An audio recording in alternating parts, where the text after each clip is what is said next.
आज हम लोग बात करेंगे विविध प्रकार के पंचमूल के बारे में।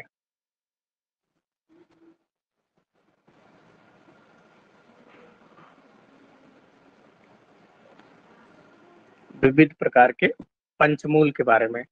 तो जैसा इसका नाम ही क्या लिखा है, पंचमूल, तो सिंपल सा इसका मतलब हो जाएगा। पंच का मतलब होता है पांच और मूल का मतलब होता है जड़। तो ये आप सभी को पता है। तो पंचमूल यानी कि पांच ऐसे पौधे जिनकी जड़ का प्रयोग किया जाता है, तो वो पंचमूल कहलाता है। और ये पंचमूल कितने होते हैं, तो नेक्स्ट पॉइंट में हम लोग ये लिखेंगे पंचमूल। देखो यहाँ पर पंच शब्द दो बार आया है, पंचमूल। पंच मतलब पांच और पंचमूल मतलब एक ग्रुप है पांच औषधियों का, तो पांच औषधियों के पांच ग्रुप हो जाएंगे। तो यहाँ लिखे पंचमूल शब्द का सर्वप्रथम प्रयोग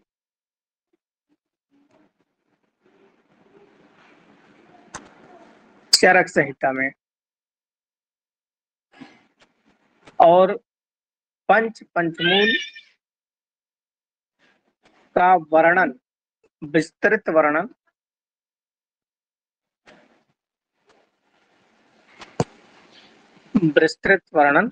सर्वप्रथम सुश्रुत जी ने किया था। सुश्रुत संहिता। लेकिन एक है सप्त पंचमूल का विस्तृत वर्णन अष्टांग संग्रह।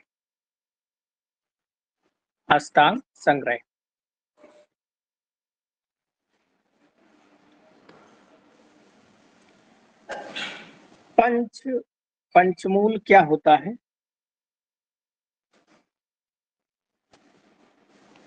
देखो पहली चीज ये है, पंच मतलब पांच और पंच मतलब पांच, मूल मतलब जड़। तो पांच औषधियों के जड़ों को एकत्र कर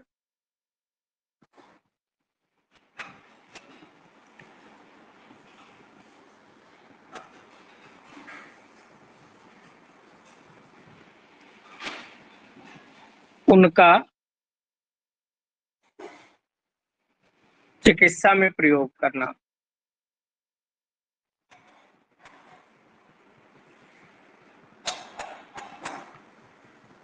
तो पांच औषधियां एक वर्ग में होंगी, और ऐसे कितने वर्ग हैं? पांच वर्ग हैं। तो पंचमूल में कौन कौन से आएगा? नंबर वन बृहत पंचमूल। दूसरे नंबर पर है लघु पंचमूल। तीसरे नंबर पर है वल्ली पंचमूल। चौथे नंबर पर है कंटक पंचमूल। और पांचवें नंबर पर है तृण पंचमूल।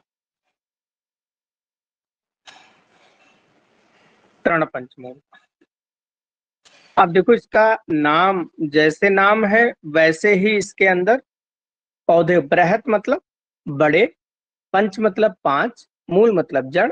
तो पांच ऐसे पौधे जिनके जड़ का प्रयोग किया जाता है वो बड़े पौधे होंगे, तो वो बृहत पंचमूल है। लघु पंचमूल में क्या है? लघु मतलब पांच ऐसे पौधे की जड़ हम प्रयोग करेंगे जो छोटे होंगे आकार में। जैसे गेहूं सरसों के पेड़ छोटे छोटे होते हैं, वैसे ही छोटे पेड़ होंगे, तो लघु पंचमूल। वल्ली का मतलब जिनकी लताओं का हम चिकित्सा में प्रयोग करते हैं। जैसे गुड़ची है, गुड़ची पेड़ पर देखिए लपेटते हुए ऊपर की तरफ चढ़ती है, तो वो वल्ली पंचमूल हो गई, लताएं जिसमें हो। कंटक पंचमूल जिसमें कांटे हों, वो कंटक पंचमूल कहलाता है। और तृण मतलब जो तिनके जैसे होते हैं, घास फूस जो होती है, उसमें तृण पंचमूल आते हैं, जैसे गन्ना है।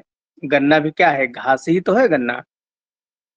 कुछ जराकुश वगैरह जो है ये सब आते हैं तृण पंचमूल में। तो ये जो पंचमूल हम लोगों ने अभी बात किया, ये हम बात किए कर रहे हैं चरक और सुश्रुत ने। लेकिन मैंने अभी पीछे क्या लिखवाया था, चरक ने बताए हैं ये पांच, इनका वर्णन नहीं किया है कि इसके अंदर क्या आएगा, लेकिन सुश्रुत ने डिटेल बताया। दूसरा, हमने पढ़ा कि अष्टांग हृदय ने भी पांच ही पंचमूल बताए, लेकिन इनके नाम थोड़ा सा बृहद पंचमूल के स्थान पर बृहद पंचमूल बताया, लघु पंचमूल के स्थान पर लघु पंचमूल बताया, वल्ली पंचमूल के स्थान पर इन्होंने बताया जीवन पंचमूल, और कंटक के स्थान पर बताया मध्यम पंचमूल, और तृण पंचमूल के स्थान पर तृण पंचमूल बताया। अच्छा, इनके भैया थे अष्टांग संग्रह। अष्टांग संग्रह को बृहद वाग्भट ने लिखा है और अष्टांग हृदय को लघु वाग्भट ने लिखा है। तो भैया और चालाक निकले, उन्होंने कहा यार ये सब क्या, उसको छोड़ो उसको मानो, सबको मानो। तो उन्होंने सप्त पंचमूल सबको मान लिया, यानी कि इन्होंने बृहद पंचमूल भी बताया, लघु पंचमूल भी बताया, उसके बाद में फिर वल्ली पंचमूल भी बताया, कंटक पंचमूल भी बताया, तृण पंचमूल भी बताया, और जो बच्चे थे जीवन पंचमूल भी इन्होंने माना और मध्यम पंचमूल भी माना। तो इन्होंने सात पंचमूल बताए, 1 2 3 4 5 6 और 7। तो अष्टांग संग्रह ने सबको इकट्ठा कर लिया कि कोई भैया लड़ाई वड़ाई ना करो, सब मानो, सबके बारे में पढ़ो। तो उन्होंने सप्त पंचमूल बता दिया। अब एक टेबल हम लोग बनाएंगे, उसी टेबल में हम लोग पांचों पंचमूल जो इम्पोर्टेंट है, बृहद पंचमूल,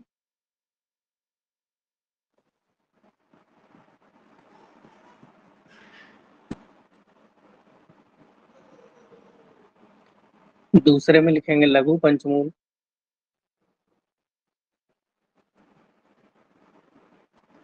तीसरे में वल्ली पंचमूल, चौथे में कंटक पंचमूल, और तृण पंचमूल।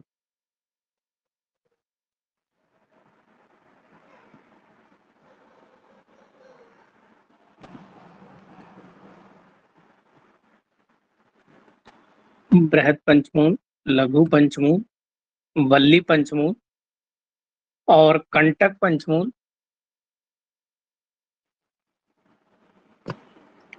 और तृण पंचमूल। चूंकि आपके डी फार्मा के सिलेबस में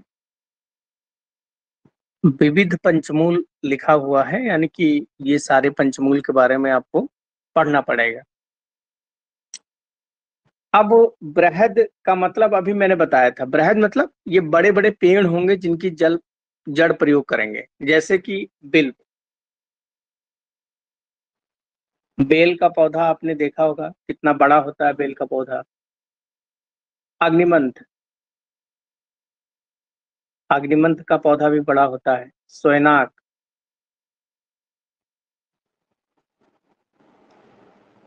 पाटला और गांभारी, गांभारी।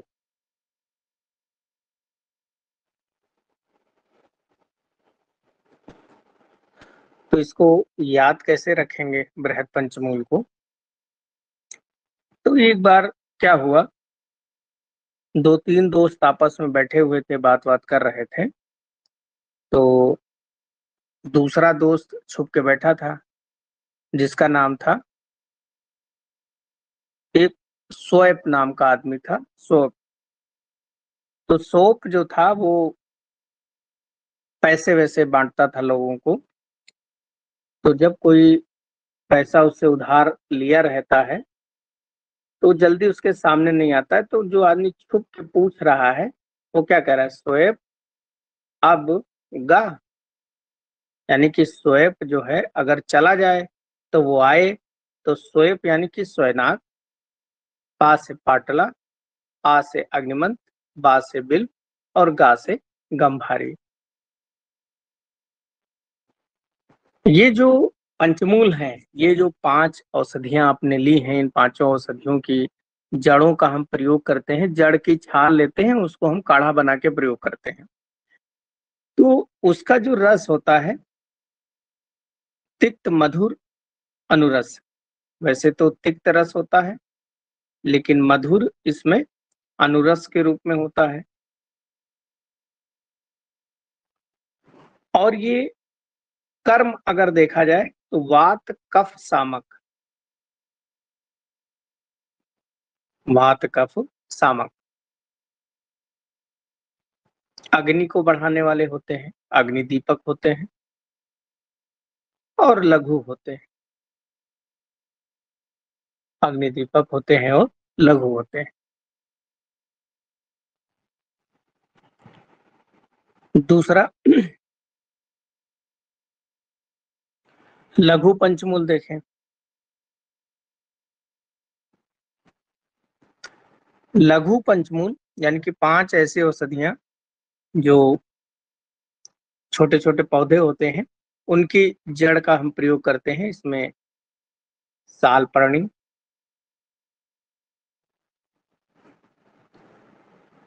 कृष्णपर्णी,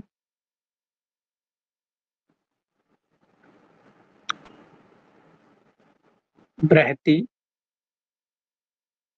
कंटकारी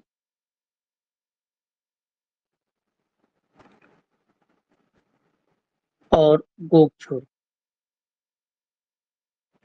तो बृहति भटकटैया आपने देखा होगा, जब भैया दूज की पूजा होती है तो बीच में उसमें एक पीले फूल आते हैं, वो वाला भटकटैया एक रखा जाता है। तो वही बृहति कंटकारी, उसी के जो भेद होते हैं, सोलोनेसी फैमिली के होते हैं दोनों।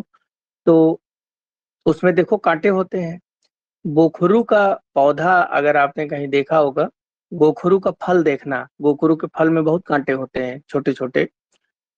इसीलिए इसको क्या कहा गया है, लघु पंचमूल, क्योंकि छोटे पौधे होते हैं और छोटे पौधे होने के कारण से इनको लघु पंचमूल कहा जाता है। अब यहाँ पर इसको कैसे याद रखें, इसको भी याद रखने का बहुत छोटा सा फार्मूला है। इसको याद रखें, किसी को अगर दौड़ाना हो, हम दौड़ाएंगे यहाँ पर सार्प को, सार्प ब्रेक गो, गो मतलब जाना, सा से सालपर्णी, पी से पृष्ठमणि, प्रे से बृहति, का से कंटकारी और गो से गोक्षुर, सार्प ब्रेक गो, इस तरह याद रखेंगे। इसके गुण कर्म देखे जाएं तो इसका रस मधुर, तिक्त और कसाय होते हैं। लघु पंचमूल का रस जो है मधुर, तिक्त और कसाय होते हैं। देखो, बृहद पंचमूल वात और कफ का समन करते हैं, तो लघु पंचमूल वात पित्त का समन करते हैं, वात पित्त का समन करते हैं। और ये ब्रहण का कार्य करते हैं, ब्रह्मण यानी कि मोटापा बढ़ाएंगे और बल को बढ़ाते हैं, बलवर्धक। लघु पंचमूल, लघु पंचमूल के बाद में वल्ली पंचमूल। वल्ली पंचमूल कौन होते हैं, वल्ली मतलब जो लताएं फैलती हों, जैसे बिदारी, सारीवा,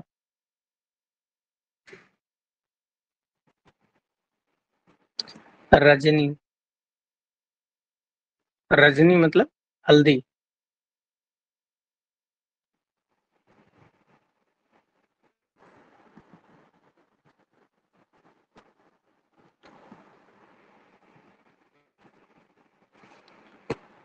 गुड़ची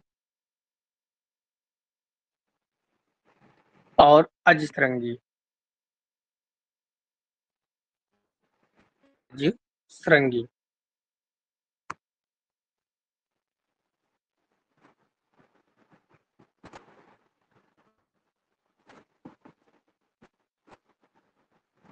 अब इसको याद करने के लिए लिख लें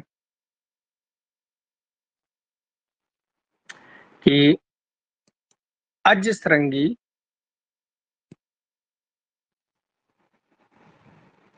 अजसरंगी की सारी गुड़ची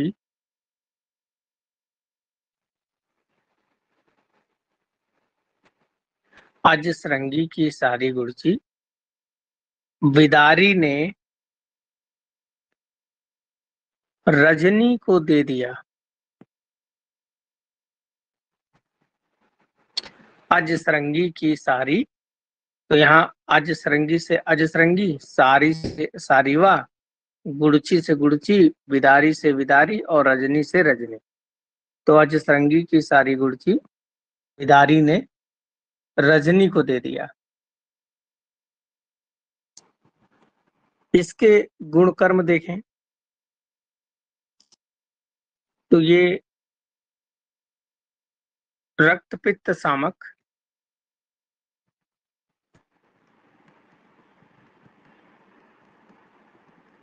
रक्त पित्त सामक, सोथर, सोथ यानी कि स्वेलिंग को दूर करता है, सोथर है।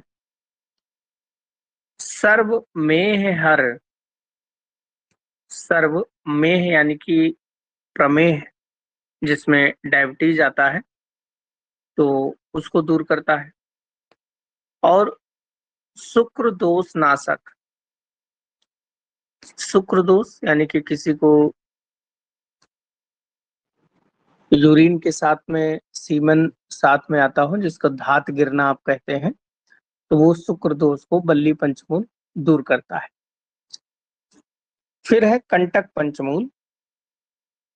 कंटक पंचमूल में करमर्द,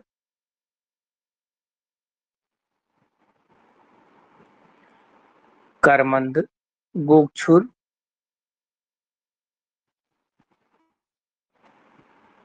सैरेयक,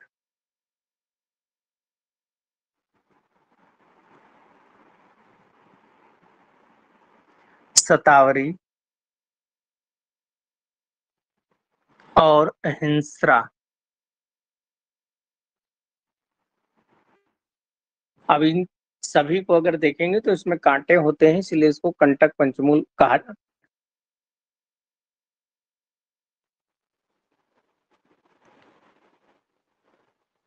इसमें याद करने के लिखें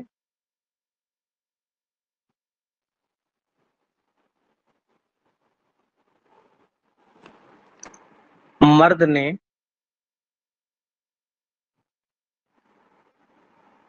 मर्द ने सारी सतावरी, मर्द ने सारी सतावरी, मर्द ने सारी सतावरी छुरी से,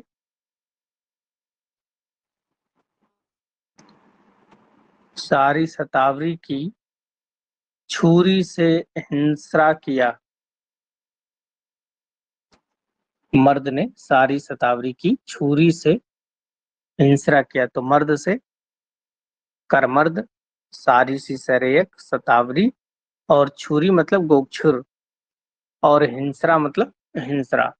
तो ये 5 याद हो जाएंगे और इनके जो गुण कर्म होते हैं वो वल्ली पंचमूल के जैसे ही होते हैं, तो गुण कर्म सेम दोनों के एक ही होते हैं।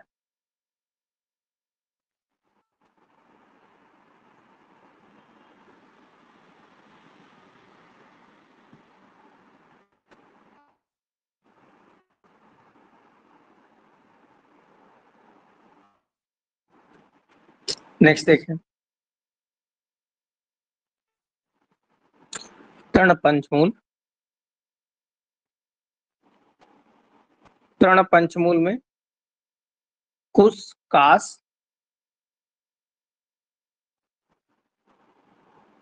कुश, कास, नल,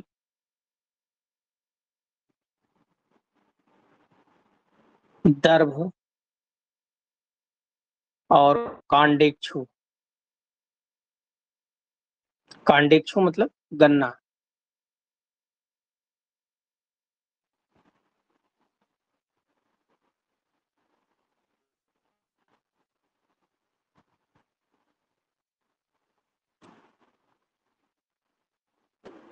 अब इसको याद करने के लिए लिख लें।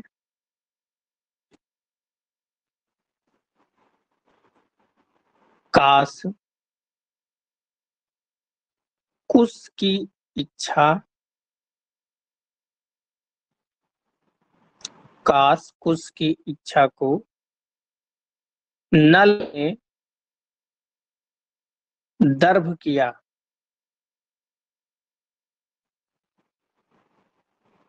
नल ने दर्भ किया। तो का से कास, कुश से कुश, इच्छा से कांडेक्षु और नल से नल और दर्भ से दर्भ। तो कास कुश की इच्छा को नल ने दर्भ किया।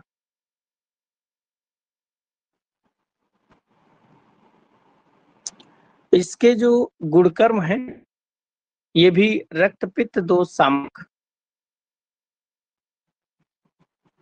रक्त पित्त दोष सामक यानी किसी को ब्लड बॉर्न कोई बीमारी हो जाए तो उसको दूर करता है। और अगर इसको दूध के साथ प्रयोग किया जाए, दूध के साथ प्रयोग करने पर मूत्र दोष नाशक, मूत्र दोष का नाश करता है। तो लगभग अगर देखे जाए वल्ली पंचमूल, कंटक पंचमूल और तृण पंचमूल, इन तीनों के काम एक ही जैसे हैं। अब इसमें कुछ इंपॉर्टेंट पॉइंट जैसे कि लघु पंचमूल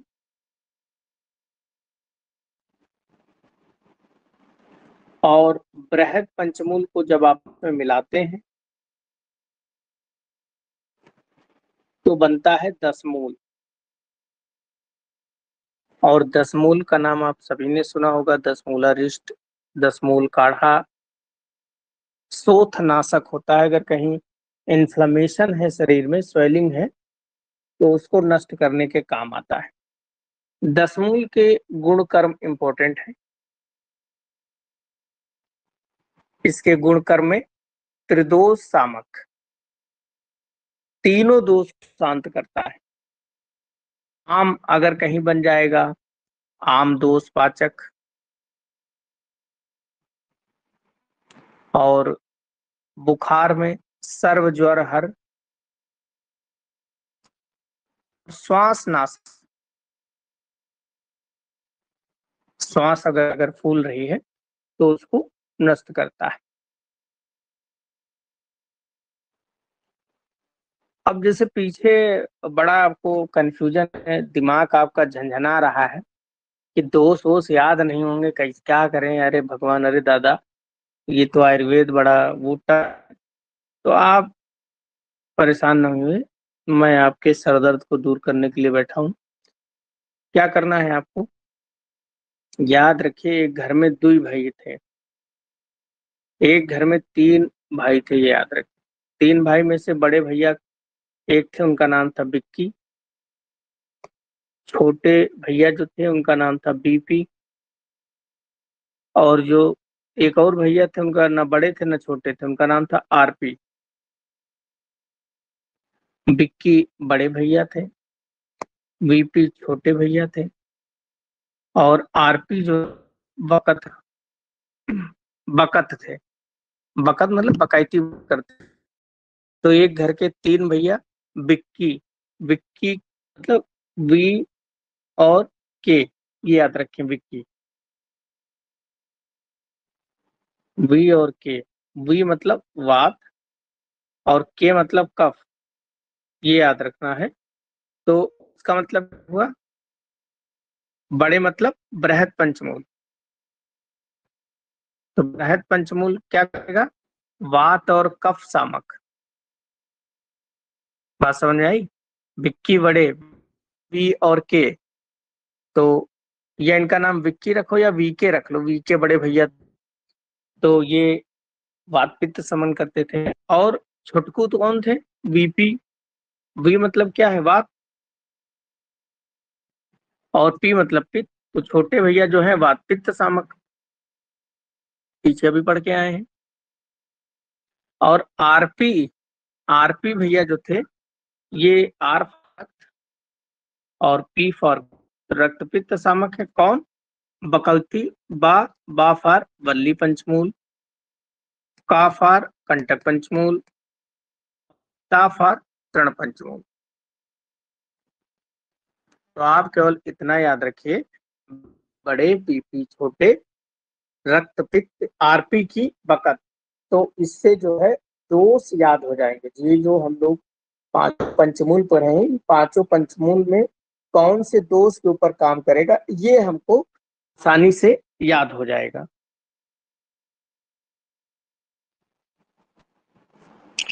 नेक्स्ट देखें।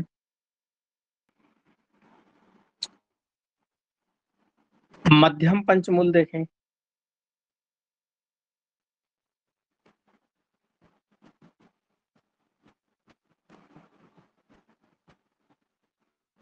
इसमें सबसे ज्यादा इम्पोर्टेंट दसमूल है। उसके बाद में पंचमूल के जो पढ़े हैं वो इम्पोर्टेंट है। दसमूल में लघु और बृहद सब इम्पोर्टेंट है। मध्यम पंचमूल में बला, पुलनवा, एरंड, मुग्धपर्णी,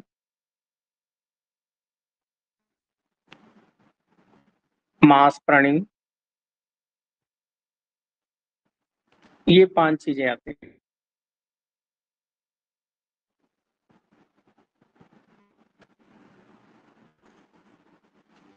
देखो, मुग्धपर्णी और मांसपर्णी, इन दोनों को मिलाकर बोलते हैं पर्णिद्वय। अच्छा, पीछे आपने पढ़ा होगा प्रश्नपर्णी। जब अभी हम लोग पीछे पढ़ के आए हैं, कृष्णपर्णी और साल लघु पंचमूल में, ये देखिए, इन दोनों को परिणीद्वय नहीं कहते हैं। इनको याद रखें, परिणीद्वय शब्द इस्तेमाल किया जाता है मुग्धपर्णी और मांसपर्णी के लिए।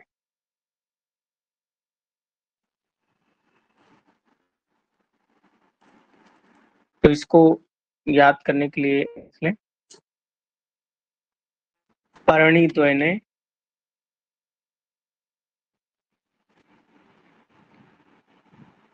परिणीद्वय ने एरंड को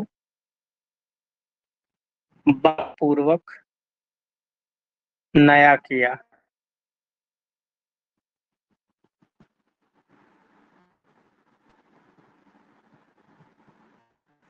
परिणीद्वय ने एरंड को बलपूर्वक नवा किया। तो परिणीद्वय में पुष्पर्णी, सालपर्णी, एरंड से एरंड, बलपूर्वक से बला, और नवा से पुनर्नवा। और इसका जो काम होता है, कर्म, वात कफ सामक। वात कफ सामक।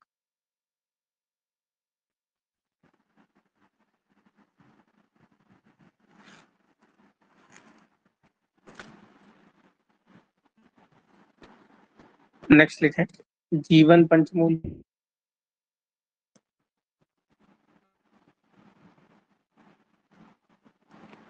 जीवन पंचमूल के जो घटक द्रव्य हैं, अभीरु, घेरा, जीवंती, अभीरु, भीरा, जीवंती, जीवक और रसवक। जीवक और रसवक।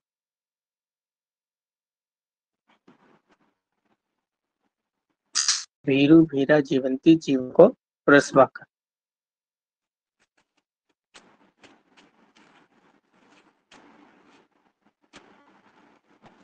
इसमें भी लिख लें। अभी भीरा ने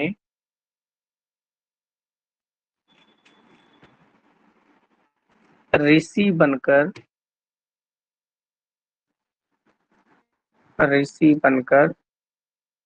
जीवंत को जीने दिया। जीवंती को जीवन का जीने दिया लिखो।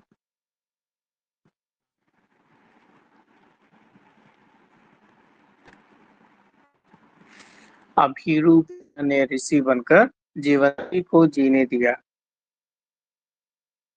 तो अभीरू से अभीरू, भीरा से भीरी, ऋषि से रसवक, जीवंती से जीवंती और जीवन से जीवक। और इसके जो कर्म है, काम क्या होंगे? वात पित्त सामक है।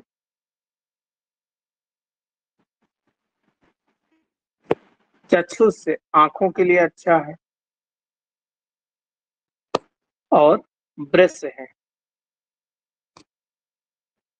ब्रश यानी कि जो मैथुन शक्ति बढ़ाता।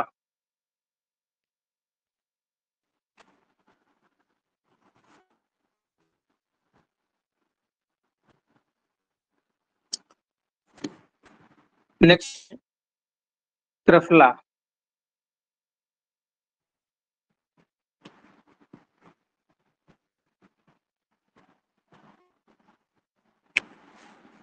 त्रिफला त्रिफला आयुर्वेद पढ़ने वाला, ना पढ़ने वाला, कोई भी आदमी हो, त्रिफला के बारे में सभी आदमी लगभग जानते हैं। लेकिन क्या आपको पता है इसके क्या नाम है? शायद आपको नहीं पता है, तो हम बता रहे हैं। त्रिफला को श्रेष्ठा भी कहते हैं, इसको वरा भी कहते हैं, इसको उत्तमा भी कहते हैं, महती त्रिफला भी कहते हैं। महती त्रिफला यानी कि बड़ा त्रिफला, इसको कसाय त्रिफला भी कहते हैं। तो जो त्रिफला आप खाते हैं उसके अन्य नाम वरा, श्रेष्ठा, महती, कसाय और उत्तमा।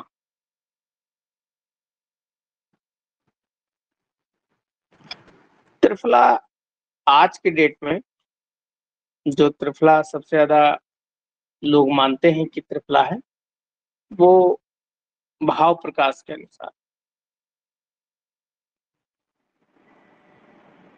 त्रिफला में 3 चीजें होती हैं। हरित की टर्बेनेलिया चुगुला, इसका बॉटेनिकल नेम होता है। विभीत की टर्मिनेलिया बेलेरिका। और आम्ल की ऑफिस राइबस।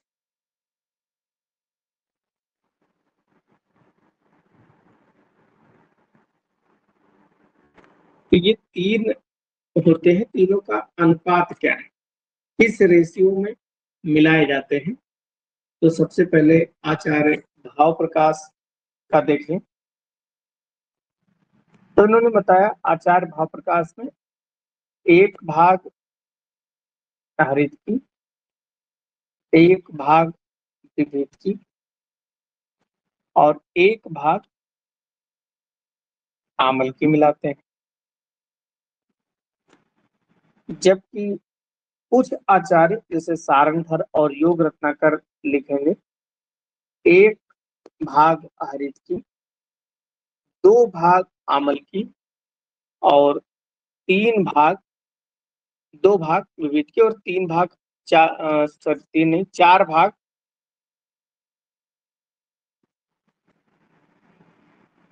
4 भाग आमल की।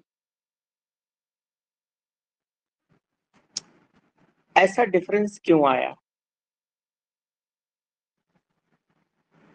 तो ये कोई कोई भी आचार्य जब त्रिफला पढ़ाते हैं, त्रिफला के बारे में बताते हैं, तो उसमें कोई डिफरेंस नहीं है। चाहे 1:1:1 में ले लो, चाहे 1:2:4 ले लो, आपको याद क्या रखना है। देखिए, इसमें हरित की त्रिफला बनाने के लिए हरित की, विविध की और आम्ल की, इन तीनों के हमें फल प्रयोग करने पड़ते हैं। और जो भाव प्रकाश जी ने बनाया, ये भार के अनुसार,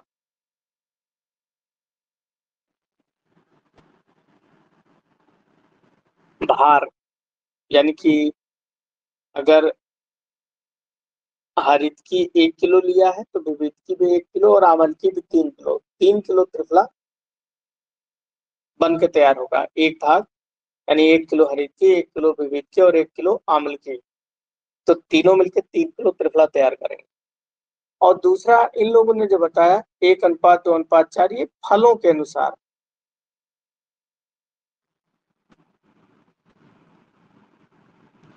फलों के अनुसार कि एक फल आपको लेना है हरितकी का, 2 फल लेने हैं विविधकी के और 4 फल लेने हैं आमलकी के। अब ये बड़ा प्रश्न है कि एग्जाम में अगर आए तो क्या लगाएंगे। कि त्रिफला का रेशियो पूछ लिया, किस अनुपात में बनाते हैं, तो पहला ही ऑप्शन 1:1 सम भाग वाला ही टिक करेंगे आप। देखो, अब ये जो नीचे वाला थ्योरी है, ये वाली जो थ्योरी है, एक हरित की, 2 विविध की, 4 आमल की, इसका मतलब समझो। यहाँ एक हरित की का फल,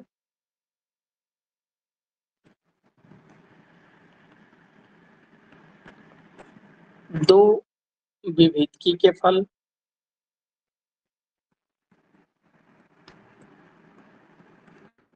और 4 आमलकी के फल लिए गए।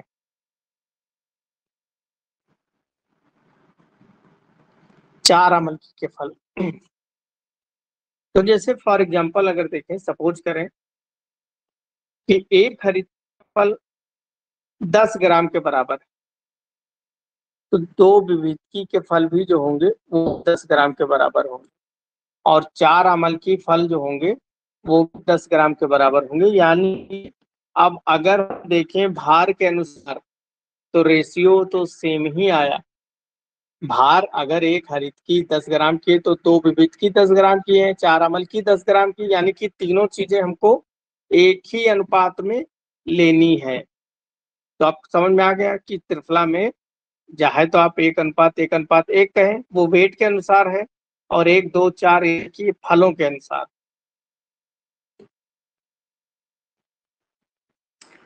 गुण कर्म क्या है इसके, ये देखा जाए।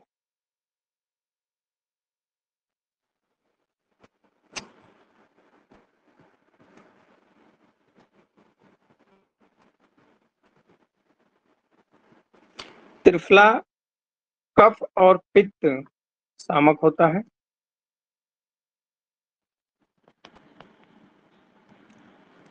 मेह और कुष्ठ हर होता है। मेह यानी कि प्रमेह और कुष्ठ को दूर करता है। तीसरा सर है। सर यानी कि पेट भी साफ करता है, विरेचन का कार्य करता है। और चक्षुष से आंखों के लिए अच्छा है। चक्षुष मतलब आंखों के लिए अच्छा है। दीपन भूख बढ़ाती है। रुचिकारक भोजन में रुचि उत्पन्न करती है। और विषम ज्वर नाशक, विषम ज्वर अग्नि यानी कि विषम ज्वर को दूर करता है। विषम ज्वर क्या होता है?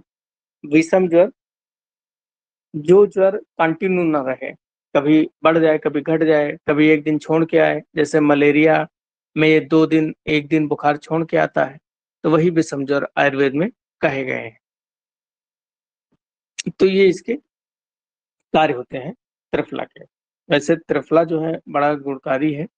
अभी इसके ऊपर एक रिसर्च भी हुई है कि कैंसर के पेशेंट को अगर त्रिफला डेली दिया जाता है तो फिर उसका अगर कीमो रेडियोथेरेपी अगर चलता है तो उसमें पेन कम होता है, और दूसरा ये कैंसर सेल को धीरे धीरे कम भी करता है। तो बहुत महत्वपूर्ण है त्रिफला। इसलिए पहले के आचार्य जो है त्रिफला जो है डेली खिलाते थे लोगों को। और इसीलिए आचार्य जो चरक है, आचार्य चरक ने त्रिफला रसायन का भी वर्णन किया है। त्रिफला रसायन का।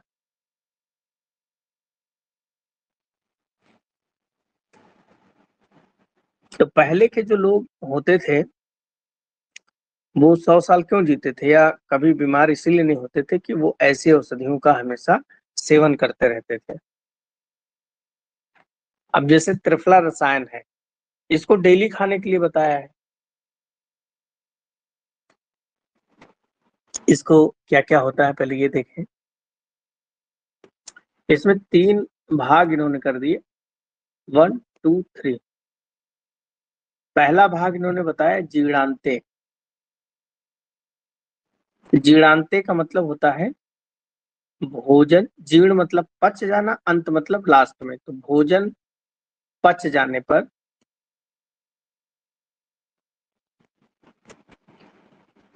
1 हरितकी खानी है। दूसरा स्टेप इन्होंने बोला प्राग भुक्तवात। प्राग मतलब पहले, भुक्त मतलब खाना। तो खाने के पहले, खाने के पहले 2 विभीत की खानी।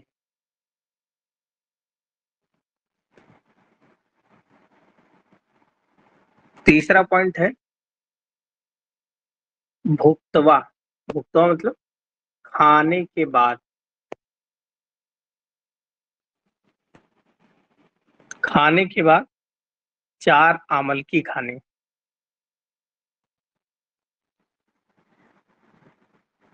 चार आंवला खाना है। 4 आंवला तो हमेशा मिलेगा नहीं, गर्मी के सीजन में आंवला कहाँ है। तो आंवले का चूर्ण रखिए, वो खाना है। तो 1 हरित की, 2 विविध की, 4 आमल की। और इसको याद कैसे रखेंगे, दिमाग से फिसल जाए। तो आप लोग डेली हवा खाते होंगे। हवा, हवा याद रखिए। हवा सांस डेली लेते हैं ना, कभी ऐसा तो होता नहीं कि नहीं खाते। तो हवा याद रखिए।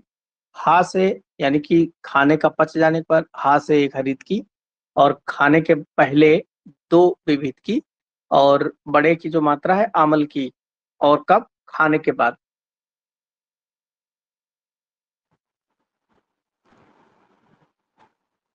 तो ये रहा त्रिफला रसायन और त्रिफला के बारे में। नेक्स्ट लिखें स्व अल्प त्रिफला। स्व अल्प, अल्प मतलब छोटा। इसमें परभूषक, कास्मर्य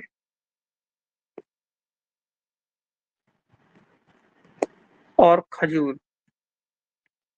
तो परभूषक, कास्मर छोटे खजूर हैं। तो ये स्वाल्प त्रिफला है। फिर एक मधुर त्रिफला भी होता है।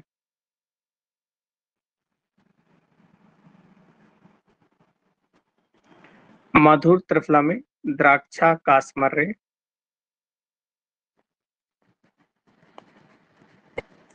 और खजूर।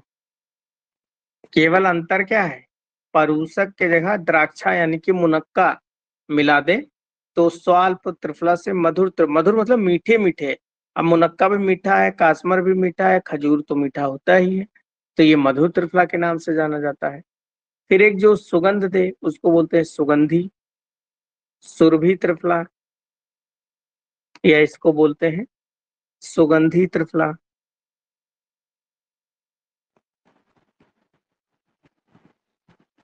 और इसके अंतर्गत जाति फल, यानी कि जायफल जो होता है सुगंधित है। पूग फल, पूग फल बोलते हैं सुपारी को, तो सुपारी भी सुगंधित होती है। और लवंग यानी कि जो लौंग होती है तो वो भी सुगंधित होती है। तो जाति फल, पूग फल और लवंग, ये तीनों सुगंधित होती हैं, इसलिए इसको बोलते हैं सुरभि त्रिफला या सुगंधी त्रिफला। नेक्स्ट बाकी जो है कल पढ़ेंगे, त्रिकटु, बेस और त्रिभूषण।